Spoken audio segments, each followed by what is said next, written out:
E aí, gente, tudo bem com vocês? Bem-vindos ao meu canal, eu sou o Gabriel e hoje nós vamos falar do quase fim da carreira da Janet Jackson, tá?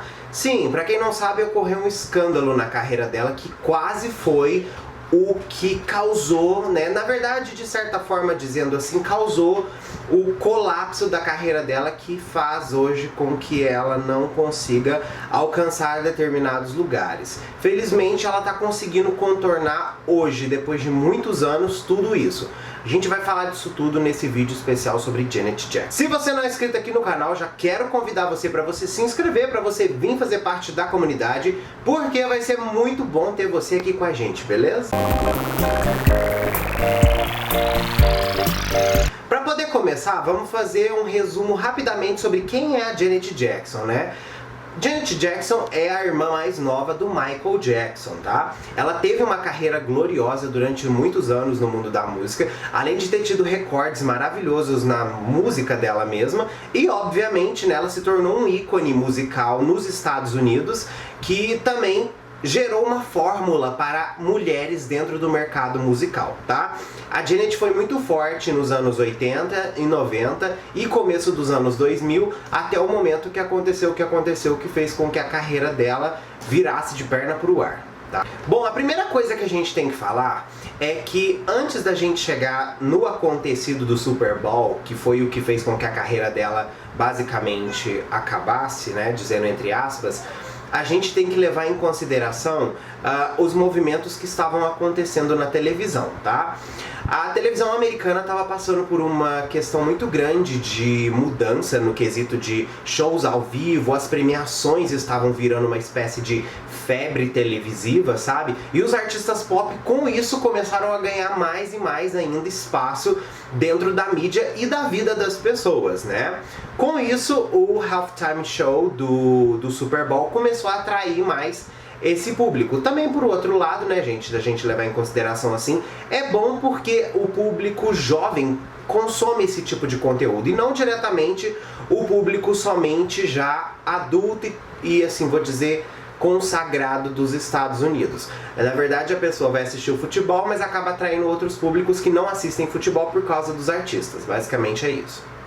Assim, a Janet estava pré-escolhida para ser uma das artistas a se apresentar no halftime show, mas por causa dos atentados do 11 de setembro, ela foi substituída pelo U2. Assim, ela foi lá para 2004 para ser a artista realmente que fosse fazer a apresentação no Billboard Music, no halftime show, tá? Na performance dela no Super Bowl, tava correndo tudo bem, ela chamou artistas icônicos para poder cantar com ela, como o P. Diddy, o Nelly e o Kid Rock, que eram rappers da época que estavam muito em alta. E também chamaram o Justin Timberlake, que ele também tava em ascensão, e ele tava, assim, muito em ênfase, não somente pela questão do relacionamento dele com a Britney, mas também por toda a questão do álbum que ele lançou, né? Porque o álbum de estreia dele, que foi o Justified, lançado no ano anterior, né? O álbum fez muito sucesso. E por causa disso, obviamente, a Janet achou que isso era uma coisa que ia agregar valor a ela, e ela, obviamente, trouxe ele pra poder fechar a apresentação junto com ela, o que seria uma coisa incrível de se esperar, né? Pra vocês terem uma ideia, no dia que aconteceu isso com a Janet, a audiência do Super Bowl estava em 143 milhões de espectadores. Ou seja, era muita gente assistindo e muita gente ansiosa pelo aquele show ali. Afinal de contas, a Janet, ela era conhecida pelas incríveis performances, assim como o Michael, né? E ela não deixa pra trás nesse quesito de maneira nenhuma, tá? Assim, o que aconteceu? Durante a performance estava correndo tudo bem, show de pirotecnia incrível. O Justin e a Janet, eles se uniram no final da performance pra pose final de fechamento. E o que era essa pose final de fechamento? O Justin ia dar um puxão numa peça de roupa da Janet, ia arrancar uma espécie de um sutiã que ela estava usando, e ela ia ficar com o corselet tampando o seio e tudo, era só um pedaço que ia sair. Só que o que aconteceu? Com o puxão que o Justin deu, arrancou a peça toda dela, então ela ficou com o seio direito à mostra, tá? Por mais que tenha sido 1,24, gente, segundos que o peito dela apareceu foi o suficiente para simplesmente transformar a Janet de ícone a uma praga em forma de mulher que queria destruir lares, tá? Para vocês terem uma ideia, um nome foi criado para esse acontecimento da Janet, chamado de Nipplegate, fazendo referência ao Watergate, né, que foi uma descoberta de um esquema de corrupção que aconteceu. Então o pessoal usou como essa descoberta, entendeu, para poder criar uma espécie de sátira com o nome da Janet. Para vocês terem uma ideia, o Mel Karsin, que era o presidente da Viacom, ele falou assim que tudo estava 99% certo, mas o 1% que deu errado na performance da Janet foi o suficiente para fazer com que eles cancelassem o contrato com a MTV e também rolasse a maior confusão possível relacionada a o nome da Janet e também com a própria MTV, que estava sendo meio que o background por trás das grandes performances que estavam rolando dentro do halftime show. Para vocês terem uma ideia, gente, do nível que chegou isso tudo, a FCC, né, da comunicação de televisão americana, fez o seguinte: eles criaram uma espécie de um delay de tempo de 5 segundos, tá? Que são suficientes para essas empresas, no caso, conseguirem mudar determinadas coisas da transmissão ao vivo. Ou seja, se acontecesse algum tipo de violência ou coisa do tipo, isso poderia ser evitado nesses 5 segundos de tolerância pelas empresas de televisão. Tudo isso por causa de um simples seio de uma mulher. Pra vocês terem uma ideia da repercussão negativa e absurda que esse simples seio fez com a carreira da Janet, isso fez com que a Janet fosse colocada na lista negra da MTV, ou seja, na lista de artistas que não teriam interesse em estar, no caso, na programação deles.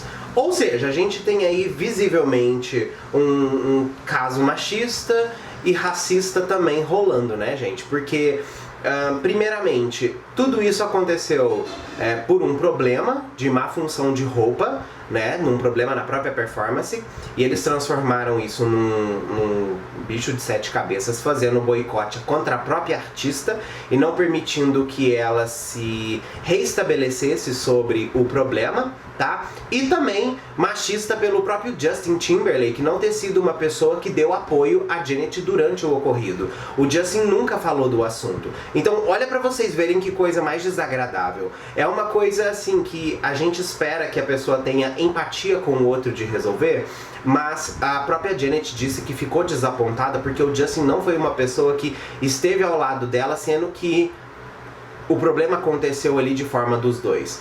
A única pessoa que foi prejudicada foi a Janet, não o Justin.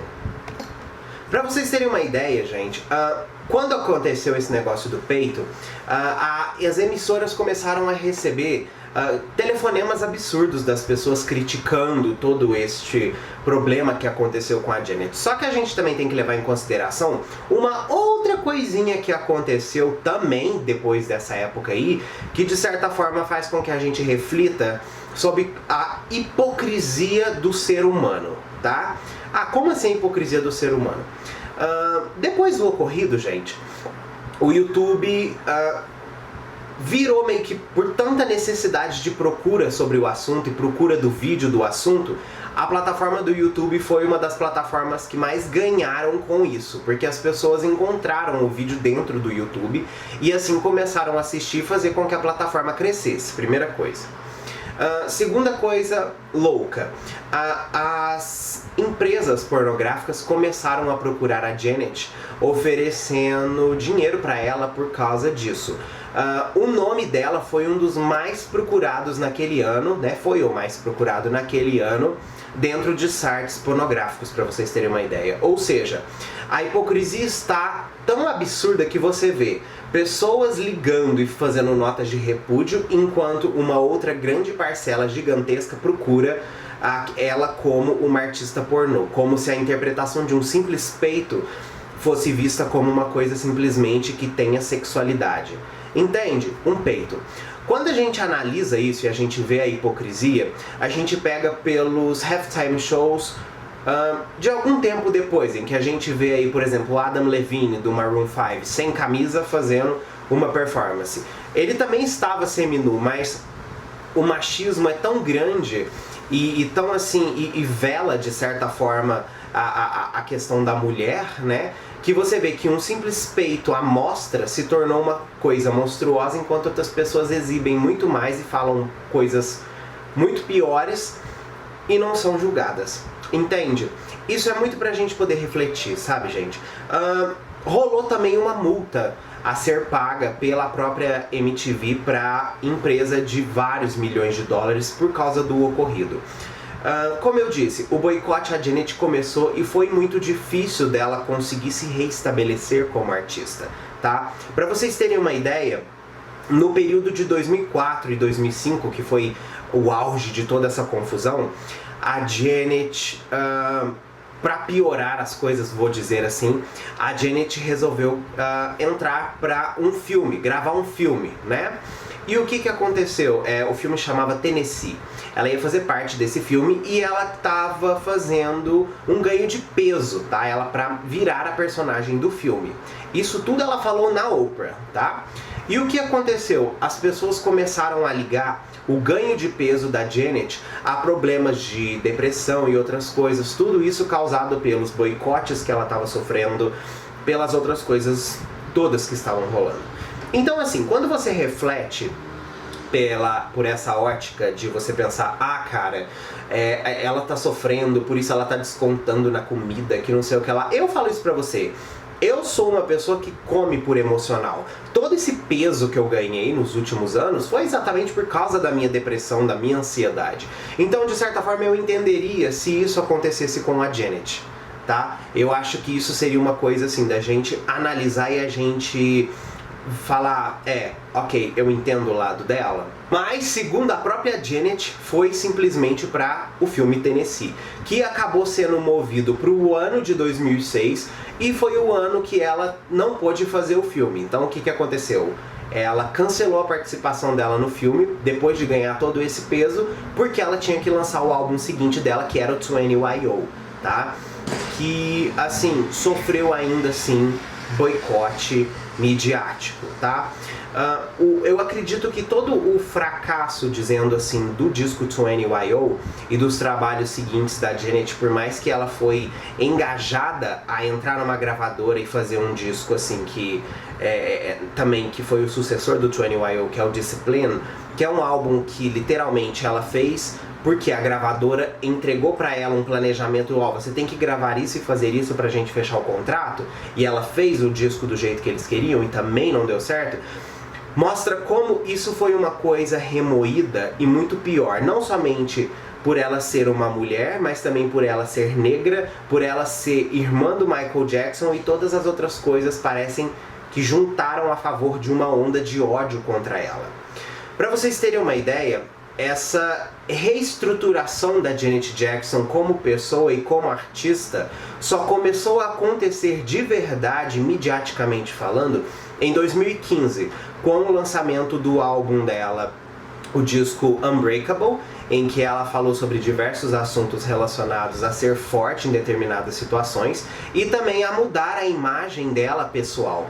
A Janet parou exatamente de exibir partes do corpo, ela começou a ficar mais discreta, ela começou realmente a mudar a forma com que ela se portava perante o mundo. As pessoas não queriam realmente que a Janet fosse o símbolo sexy que ela sempre foi a vida toda, entende? Ela teve que cortar todos esses parâmetros dela para conseguir retomar a carreira dela. Quando vocês pegam aí o último trabalho single clip dela, que foi Made for Now, Made for Now foi o maior sucesso que ela teve em muito tempo. O clipe teve muitas views, tudo foi muito bem funcional para ela. Por que isso tudo foi funcional? Porque a imagem dela ficou diferente, entende? Agora na era Black Diamond a gente já tá tendo a Janet voltando um pouco mais à sensualidade dela. Por quê? Porque ela se sente autêntica naquilo. Aquilo funciona, é parte dela. entende? Então tudo isso que a gente vai viver agora nessa era dela com um pouco mais de sensualidade, a gente pode analisar por essa ótica, de ser uma ótica que demorou para poder acontecer, mas finalmente houve a chance de acontecer. Agora eu pergunto para vocês, vocês acham, sim ou claro, que esse racismo absurdo em relação a artistas negros, e não somente isso, a Janet, ao que ela sofreu lá, vocês acham que isso tudo é uma coisa que vai ser prejudicial por muito tempo, ou você acha que isso é uma coisa que vai melhorar e ficar tudo certo? Pergunto também, se fosse uma artista branca mulher acontecendo isso, vocês acham que ia ter não somente a mesma repercussão, mas o mesmo tipo de discurso de ódio pra cima? Ou vocês acham que esse cancelamento da Janet, que durou tantos anos, fosse ser mais curto se caso ela fosse branca? Me conta que eu quero saber, tá bom? Um beijo gigante pra vocês, até o próximo vídeo nosso aí sobre music.